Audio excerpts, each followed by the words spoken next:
We will begin the webinar on fastest shops in the world. I'm Melissa Jolls with RDA Impact, and David Luehr, owner of Elite Body Shop Solutions, is your presenter today. The webinar will take approximately 45 minutes, and we are recording it and will post it on our YouTube channel. If you have questions during the webinar, you can type them in the chat box at the bottom right of your screen, and David will answer those throughout the presentation. Now I'm going to turn it over to David. Hello, Impact members, and thanks, Melissa.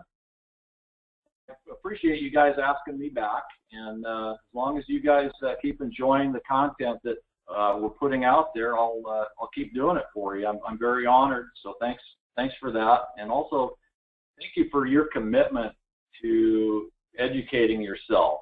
It was Jim Rohn, the famous author and motivational speaker, that said to work harder on yourself than you do on your job. If you work hard on your job, you can make a living. If you work hard on yourself, you can make a fortune, because income seldom exceeds personal development. So thanks again for your commitment to education. I appreciate it. So today's subject is called the fastest shops in the world, and I called it that kind of to get your attention. The real title of it should be How to Challenge Your Thinking and Win in the Collision Repair Business. But we're gonna share today with you what some of the fastest shops in the world are doing that might be a little bit different than the average shops out there, right? So today's program, we're going to talk about challenging our current beliefs, scheduling, damage appraisal, continuous workflow, technology, and also we're going to answer some questions.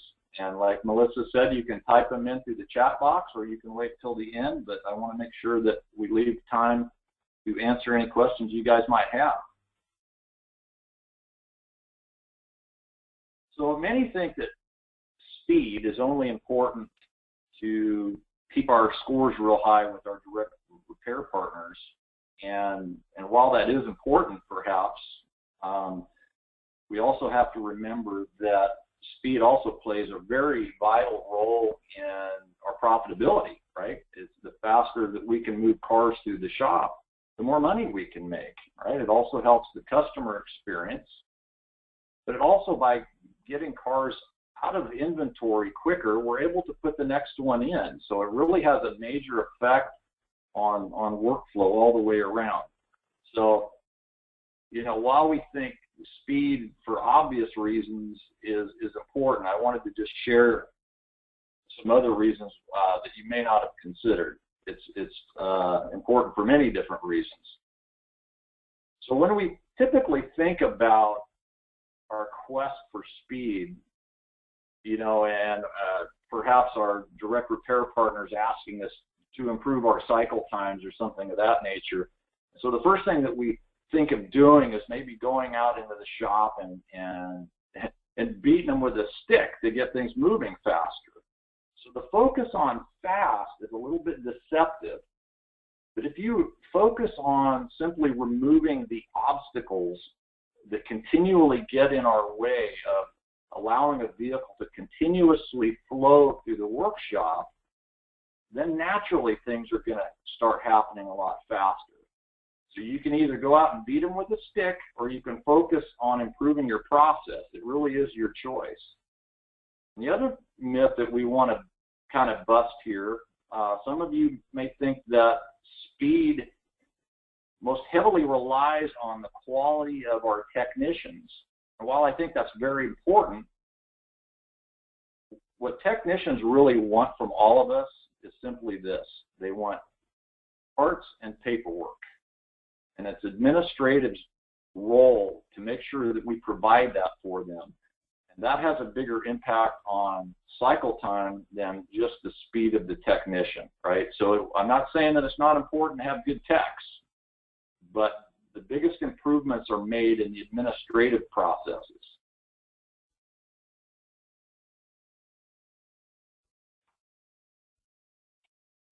So what is a good cycle time, right? I mean, we hear the numbers. Our direct repair partners sometimes share this information with us. And what, in my opinion, would I consider one of the fastest shops in the world? So the national average has been running at just over 10 days average cycle time from keys to keys for about the last 15 years or so. There really hasn't been any major improvements despite all of the lean improvement efforts and everything else that's come along. Along with a touch time of only around 2.2 hours per day. So I'm sure most of you know what touch time is, but let me explain it real fast. If you had a repair job with 20 labor hours on it, and you were able to complete that job in 5 working days, your touch time would be 4 hours a day, which would be a very, very good touch time, right? So the fastest guys in the world are running around 3 to 4 days on average, and there's some that I'll show you that are even running faster than that, believe it or not. So, and with touch times over 5 hours a day, and some as high as 6 and 7 that I've seen, which is very remarkable.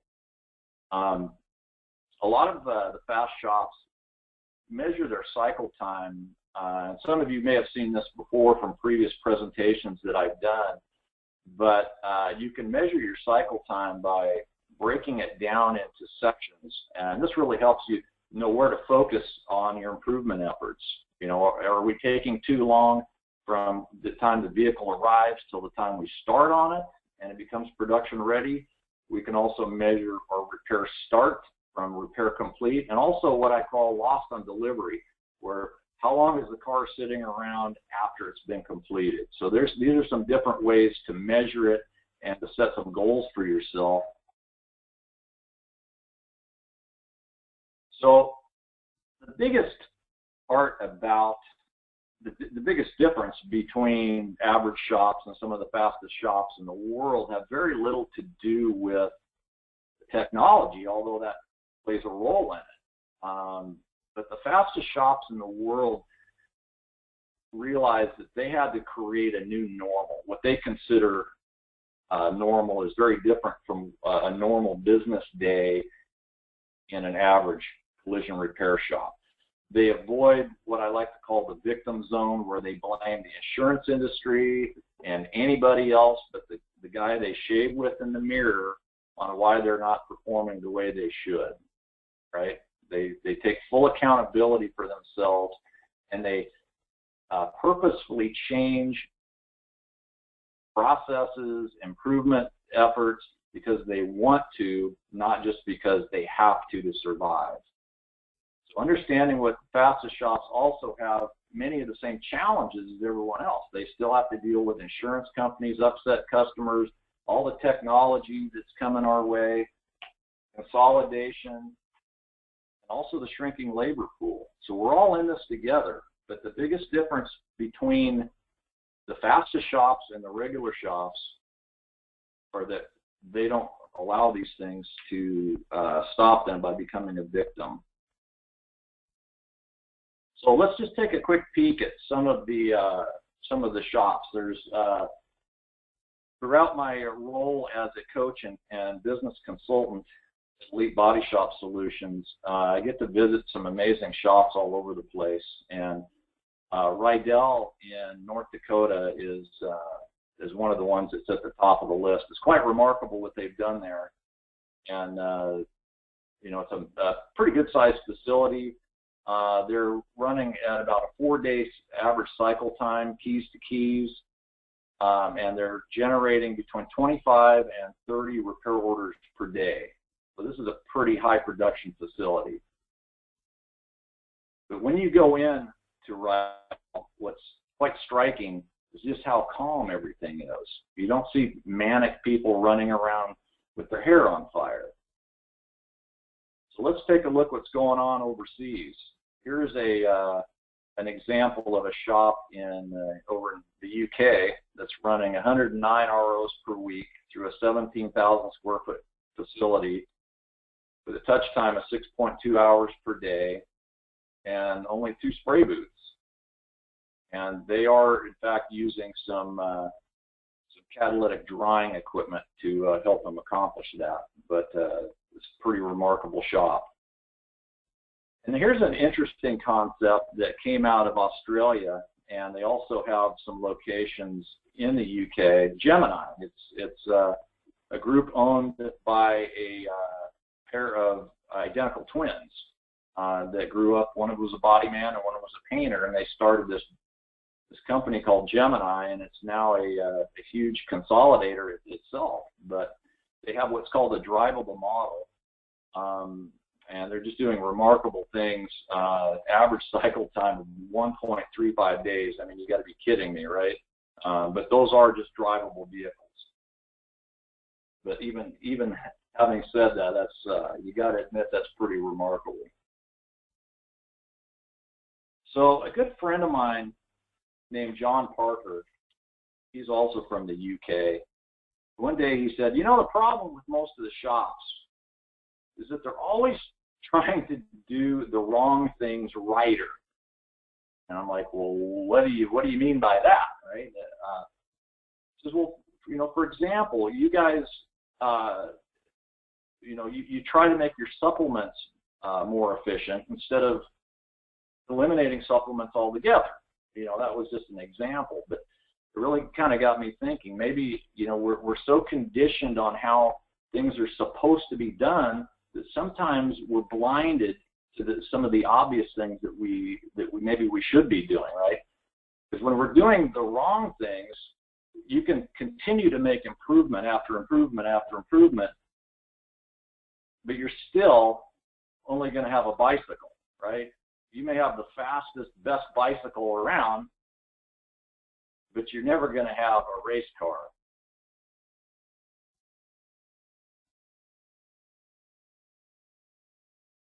Most of the time, unfortunately, we create our own chaos. And chaos is really the biggest enemy of fast. And we invite chaos into our lives every day because most of us aren't disciplined enough to work smart. What I mean by that is, you know, and I know a lot of you guys can relate to it. I've been in the business for 33 years, and I spent a majority of it working in shops, you know, and you would open the door in the morning, and the rush of business, the rush of life just takes you away on its agenda. And what we really need to do, guys and gals, is we need to take back control of our business, because right now, in far too many shops, it's controlling us. And the only way to do that is to purposefully budget time in your day every day to work on what I call quadrant 2 activities. I wish I could have a whole nother webinar just on time management, because there's a huge need for it. But you need to set aside chunks of your day, small chunks, to work on the important things that aren't screaming real loud at you. And this will help you work smarter and not necessarily harder, right? Working on the business and not always in it. So here's some examples of some of the things that we do on a day-to-day basis that just creates more chaos. So we choose to write quick, inaccurate estimates to meet DRP deadlines. Everybody raise your hand if you've ever done that. We choose to enter vehicles into production without the vehicle being production ready. So in other words, we're putting the car in the shop and we're giving it to a body man, knowing fully well that we probably don't have all the parts, or we probably don't have the right parts, and we know that within a couple of hours the body man's going to come and track us down because they've got a supplement on it. Choosing to order parts off of inaccurate estimates. So we'll talk in a little bit about pre-ordering. That creates a lot of extra work for people when we're choosing to order parts off of an inaccurate estimate. Choosing to allow a majority of the customers to drop off damaged vehicles on Monday. You know, you've heard me talk about that probably in some other webinars. That's a big problem, but we continue to do that because that's the way we were conditioned to believe is the right way. We allow customers to drop by whenever they want for an estimate, right? And within reason, that's okay, but how much better off would you be if you knew when they were coming, at least some of them, right? You may be able to take back a little bit of control of your day. and give them better service on top of it. Choosing to allow our customers to call us to check on their repair work. You know, there's too many shops I go into and the phone's ringing off the hook all the day, and it's always customers calling to check on their vehicles.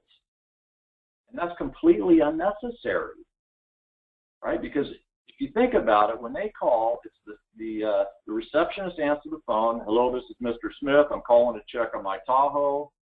Ah, Mr. Smith, let me see if I can find your estimator for you so he can answer that.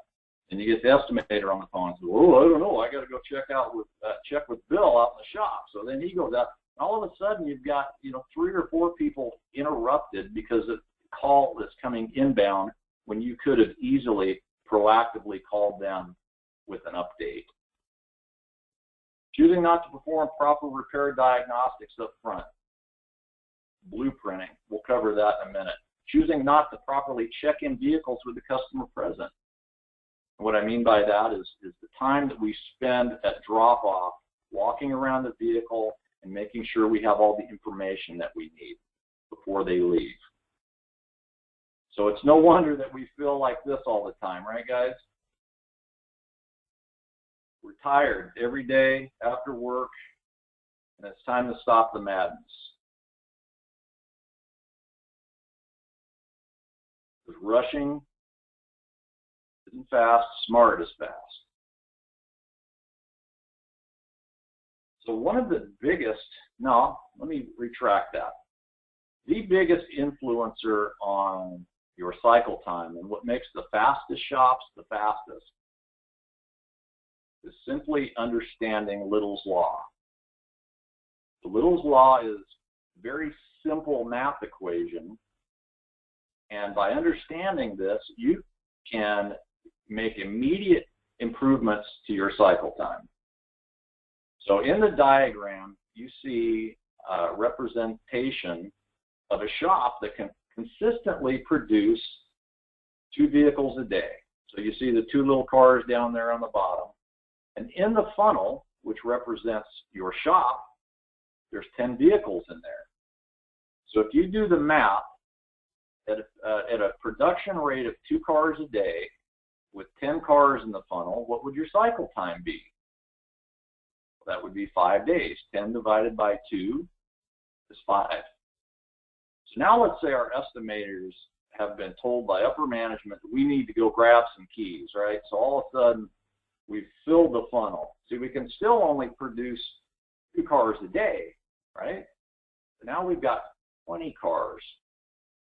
So if you take 20 divided by 2 cars a day, now your cycle time has doubled to 10 days.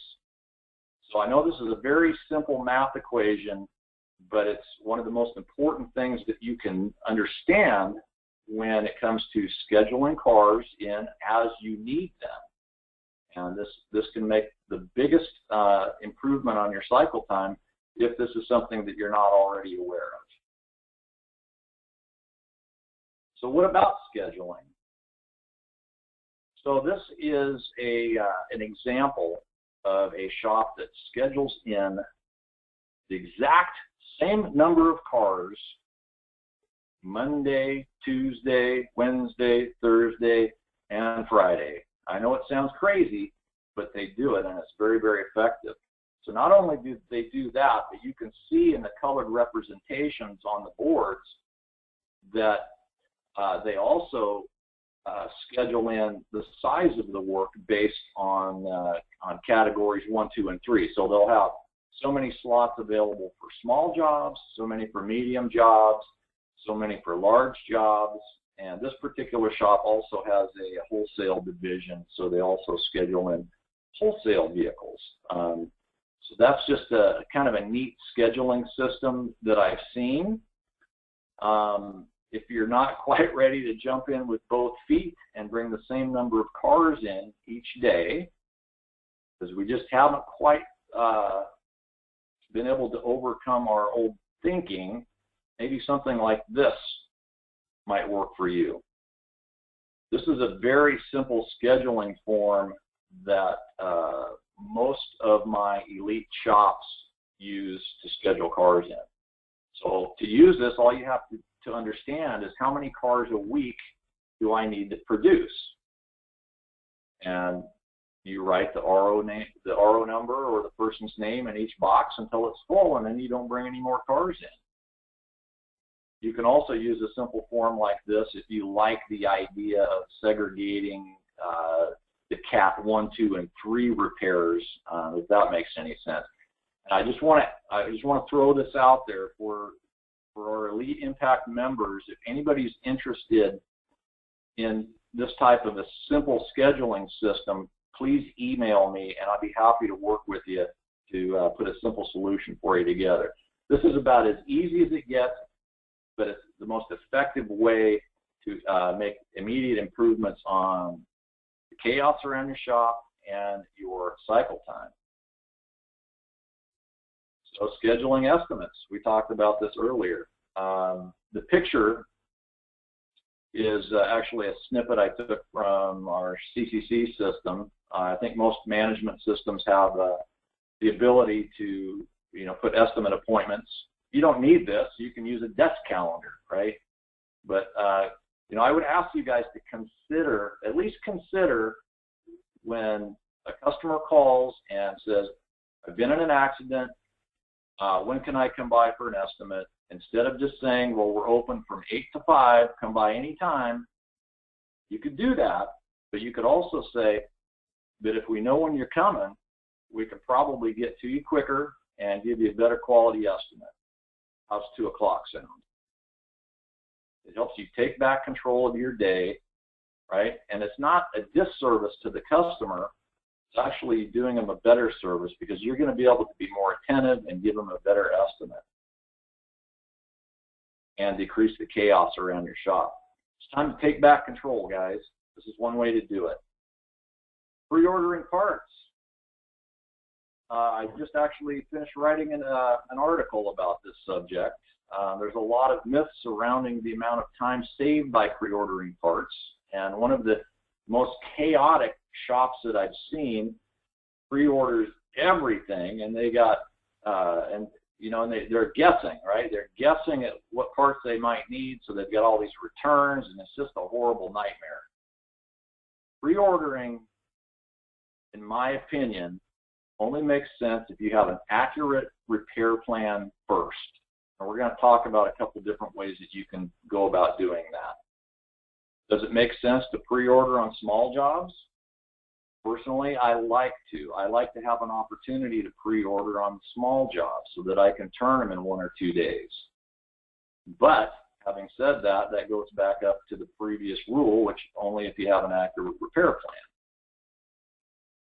Big jobs, I just as soon get the car in the shop and do a full blueprint on it before I ordered anything. It really doesn't save you any time to pre-order stuff on big jobs. And of course, you could argue that there's going to be some exceptions, and there are. You may have some weird back-ordered parts, or for you guys that have to use some used quarter panels coming from the other side of the country. You may want to order that in advance, but those would be some exceptions. How about pre-ordering off an insurance estimate? Raise your hand if you've ever done that. This is what I think of doing that. That's one of the silliest things you could do, is pre-ordering off an insurance estimate, but we all do it. We've all done it. We got our buddy Bob over at the XYZ insurance company, says, hey, I just looked at Mrs. Smith's car. I got the estimate here. I'll fax it over to you. Go ahead and get the parts coming and schedule them in for Monday. Right? So now we're ordering parts off of not only a poorly written estimate, but a poorly written estimate, and we've never even seen the car. That's a mistake I don't recommend making. Why do you need a big parts department? Some shops do have giant parts departments because they're pre-ordering everything, and you can reduce the amount of parts department space that you need by implementing a couple of new disciplines. And one of those is to ask your vendors for demand, right, that you only want them to send you the parts on the complete orders, right? Instead of, and you get these commission sales guys, and I understand their motivation. I don't hold anything against them, but they want to get those parts out to you because, they perhaps might have a sales quota or a commission to make on them. I don't want those stinking parts until I have all of them. So you have the right to ask for complete orders only.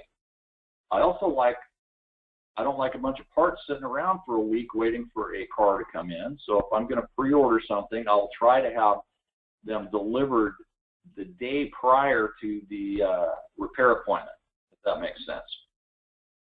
And this might be a bit of a long shot, but there are some shops, particularly in the UK, that have their vendors actually open the box and check them for damage before they ship them to you. Wouldn't that be a novel idea, huh? Damage appraisal. So everybody knows this, right? Everybody knows that blueprinting is the best way to identify all the damage. And some of you may have seen the Impact Elite Better Blueprinting webinar that's on the YouTube channel, and might be a good chance to go back and just watch that again, or if you haven't seen it, go check it out for the first time. Give you a lot of good ideas on how to set up a successful blueprinting department in your shop, because this really does reduce a tremendous amount of chaos in your shop simply by knowing what's wrong with the car thoroughly, and once you put it into production, then it'll allow it to continuously flow throughout the shop. Isn't that what we really want? So if you don't accurately diagnose the damage up front, you will never achieve consistent speed. You will never be one of the fastest shops in the world. I promise you that. It helps you identify oversights on the original estimate, helps you improve cycle time, technician and production efficiencies, reduce parts orders and delays, defects because you're finding everything up front, improving customer employee satisfaction. I mean, there's a lot of good reasons. I could write pages about what the benefits are. So I want to tell you about something you may not be aware of, because everybody thinks that we have to blueprint, right? So again, I learned this from the UK, where they have both shops and insurance people trained in what's called VDA, Vehicle Damage Appraisal. And at first I kind of discounted this as an ineffective method, but now I'm starting to see shops in the United States adopt this thinking, and I'm actually quite a proponent and doing some VDA training myself now with my shops, because I think there are a lot of benefits, maybe not for every shop, but particularly for a couple different shops that maybe kind of in a rural area where they don't get parts the same day or within 24 hours. If you've got a small shop where you can't afford to have extra inventory sitting around, for example, if you blueprint a car and you got to park it outside. So VDA is a effective method for shops and markets where getting parts quickly is a challenge, or where parking space is an issue. And the way they do it is they schedule estimate appointments with their customers, and they're typically for about 45 minutes. Customer comes in, the car is taken back into the shop, they do whatever it takes to identify all the damage. That might mean that they have to pull a headlight loose or a bumper loose, using various tools to help find hidden damage. And it takes about 45 minutes, like I said, and once they've got this thing done, they've got an accurate estimate, right? And now we can pre-order the parts and know that the stuff that we get is going to be what we actually need. So if they get a vehicle in going through the VDA process that, perhaps we get it opened up and we find something that's unsafe, maybe we shouldn't put the customer back in it, then we would just run it through the traditional, blueprint type process at that point. And all your high severity jobs, your toe-ins, you would, even if you were running a VDA program, you would still use a more traditional blueprint. I find myself laughing when I say traditional blueprint, because most shops aren't even blueprinting yet, so maybe traditional blueprint isn't the right word to use. If I could get all the shops doing that, I'd be happy.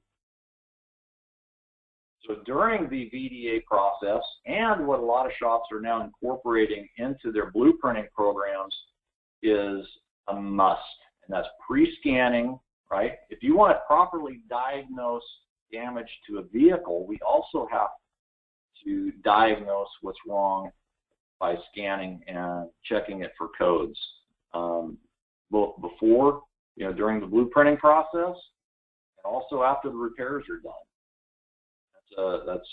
There's several position statements if you haven't seen them, with companies like Honda that are, they're mandating this has to happen if you want to repair their car properly.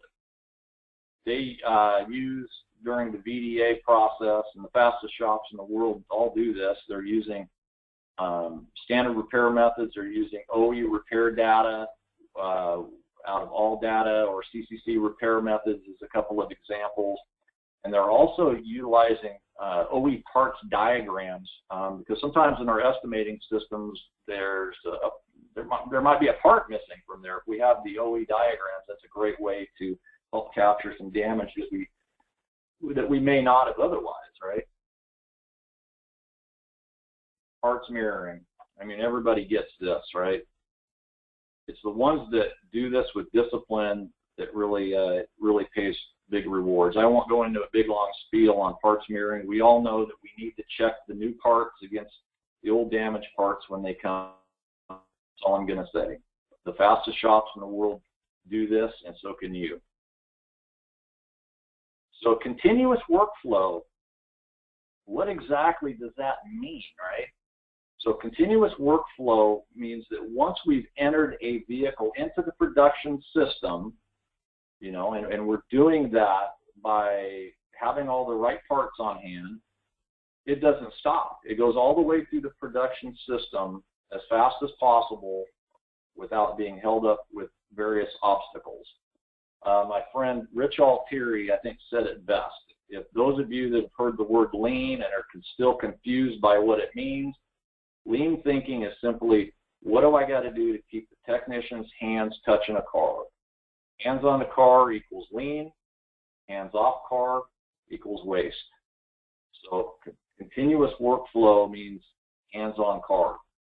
And we want to do everything we can administratively to make sure that once the vehicle does enter into the production stream or flow, that it doesn't stop. It goes through body, paint, back into assembly, gets put together, goes to detail, goes home. So on continuous workflow, it's really important that everybody understands the processes. This really helps with continuous workflow, having everybody understanding and doing things somewhat the same way in terms of their administrative processes. How do we disassemble a car? How do we blueprint? How do we VDA? Make sure everybody's on the same page, and it definitely helps improve accountability and morale. Believe it or not, people want to be held accountable, and it gives them a sense of security knowing that they're working in a company that that provides clear communication on what the standards are. So you guys have heard about lean. Some of you may have heard about theory of constraints. All of the fastest shops in the world utilize this type of thinking, right? And so what's the difference? Lean typically seeks to make every department efficient, right? So every department, whether it's blueprinting, disassembly, body, paint, the goal in lean is to make all of those departments efficient and operating at the same pace, or what they call tack time, that's in alignment with customer demand. So that where the theory of constraints is a little different, there are a lot of similarities, but it's really about identifying the most important limiting factor that stands in the way of achieving a goal and then systematically improving that constraint until it's no longer the limiting factor. So blueprints in a not blueprints, I apologize. Bottlenecks typically occur in shops and they move around. You're always chasing bottlenecks around, and a lot of that's caused by bringing all the cars in on Monday and, loading too many bumpers in a booth at one time. There's several reasons for that. But theory of constraints, the goal is to get is to figure out where you want the constraint to be. For example, on a paint booth, you know how many cars you can paint a day. It becomes the responsibility of everybody else in the shop or in the production system to make sure that those 8 cars or those 5 cars or whatever it is shows up to the paint booth so it never gets starved. That's kind of the fundamental differences between lean and theory constraints. And I wanted to share that with you because all of the fastest shops in the world understand this. So here's a friend of mine's shop in Massachusetts area that's considered one of the best lean thinking shops. They've got a couple locations. And again, so every 2 hours, a vehicle moves to the next workplace cell, as they call them. And these guys do an amazing job. It's quite a spectacle to see. So this is an example of a lean shop. A couple of theory constraint shops. So the body shop can speed up or slow down as needed to ensure that the paint booths always have the same amount of work every day, right? If it's 8 cars a day or 10 cars a day or whatever it is, they make sure that they'll speed up and slow down as necessary to make sure that they get it. This shop on the right is actually a friend of mine's concept shop, the founder of Body Shop Revolution, and that was his concept shop that he built in England to prove out his theory of constraints process. And so let's talk for a minute about some of the technology that the fastest shops use. Not every shop is a good fit for catalytic drying robotics. I'll be honest with you. But if you're hovering around $20 a square foot or higher, this may be a great investment for you. It literally reduces your booth cycles to 45 minutes. It'll dry the final baking pass on a paint job takes 53 seconds. It's cured to 98%. It reduces gas consumption and by 70%. Dries paints, primers, and fillers in seconds. This is kind of a new wave. There's about, I think, 15 different shops in the United States right now that are utilizing this technology. All the fastest shops in the world are embracing technology used to straighten aluminum and steel, right? So there's, I go around to shops all over the country and I see some of the equipment that they bought so they could be on an OE certification program. But sadly, the equipment's sitting over in the corner collecting dust. There's some really good equipment out here, and if you ask one of the guys in the fastest shops in the world, they said the easiest part to get is the one that's already on the car. They would, if they can straighten it and they can do it right and guarantee it, they would rather straighten things, and they're very good at it. And they do it with very minimal usage of fillers. It's pretty impressive. So that's something that's really been embraced by the fastest shops. And same with plastic repair, right? Nitrogen equipment is very popular in the United States. In other parts of the world, they do use some nitrogen plastic repair equipment, but they also use other technologies like a heat gun, and there's some. I think that's something that's also going to be gaining some popularity in our country as well. So in conclusion, and I believe I am right on time, so what are the biggest differences between the average shops and the fastest?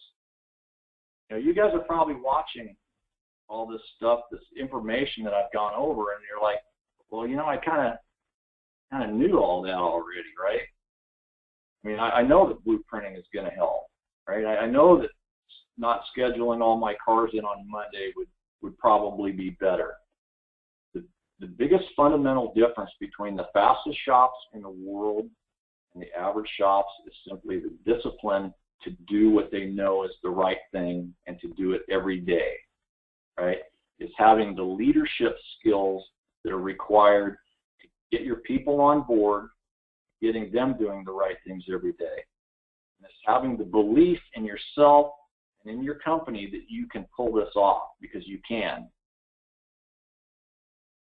The secret to success is really no secret. It's simply a matter of accomplishing small tasks each day that move you closer to your vision of success. And I tell you this because when we look at somebody that's hugely successful, you think, oh my God, how did he get there? He must have done something amazing, right?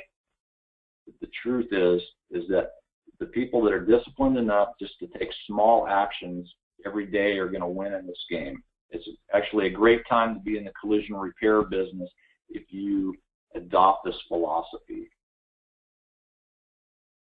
Melissa, can we go to questions? I don't see any. If anybody does have questions, you can go ahead and type those in, and I could send them over to David. But we don't have any right now. And I just wanted to let everybody know I will follow up with everybody who's on the call today, and I'll send you David's contact information. So if you have questions, you can reach out to him individually, and he'll get back in touch with you guys. Still don't see any. You guys are awesome. You're just thorough, David. And we really appreciate we appreciate everybody's time, and we'll be in touch with future training opportunities. Thank you, David. Thank you. I appreciate it, guys.